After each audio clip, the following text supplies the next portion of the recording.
Martin, what's going to kill us first? Well, there's a race right now. Most people don't know about it. I mean, you know about AI. Everybody knows about AI. Everybody knows how dangerous AI is. And unfortunately, I've done a lot of research on this because this is something that when I really wrap my head around how dangerous this is, it was one of those things that not a lot keeps me up at night. You know, this is one of those that once you really understand it, you'll lose some sleep over it. Because if we decided that we wanted to slow down, let's say that Sam Altman were sitting right next to me and I had him firmly by the throat and he decided to see things my way and slow the hell down, it doesn't matter. Because we're not the only ones working on AI. We might not be in the lead for working on AI, which means that let's just say that we decide, you know what, we've got to make sure that this is done ethically, that somehow we take a pure logic machine and we give it emotions, because that's the only way to save us. If it's just working on pure logic, humans are a pain in the ass, and we are extremely dangerous, because if we don't like you, then we'll do everything in our power to get rid of you. If we like you, but we're afraid of you, we'll still do everything in our power to get rid of you, because we don't like to be afraid of stuff. So we especially men, we turn fear into hatred, into anger. It just feels better, it keeps you warm at night. But here's the problem. The Chinese have undertaken some massive projects in the last several thousand years.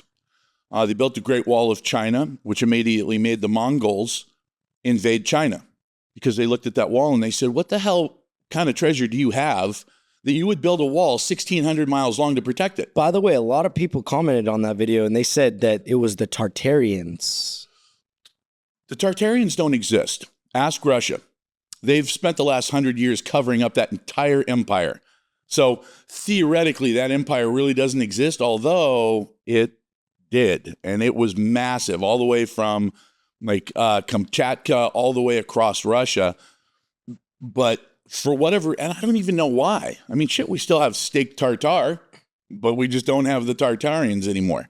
But it could have been. I'll say I'm fuzzy enough that I thought it was the Mongols, but it could have been the Tartarians. But they looked at this wall and they said, who the fuck builds a wall that big unless they got a lot of treasure to protect? So the Chinese built the largest wall in the world to protect themselves and immediately got invaded because of it. Now, I'm not saying that the Chinese have the worst luck of any civilization ever, but they also built the most massive fleet in the history of any navy, which they decided to send out around the world to conquer the world. It sank about, 30 minutes after it got launched. Now, it was probably a month or so. It got hit by a massive typhoon, and the whole fucking thing sank. And that was the last time they went out to try to conquer the world. They built the Three Gorges Dam, which is in the process of collapsing as we speak. Every major project they do, they fuck up so bad that it's almost funny. Except it won't be funny if it's AI. If they get to AI before we do, and they fuck it up, that's it. It's over. So we can't slow down.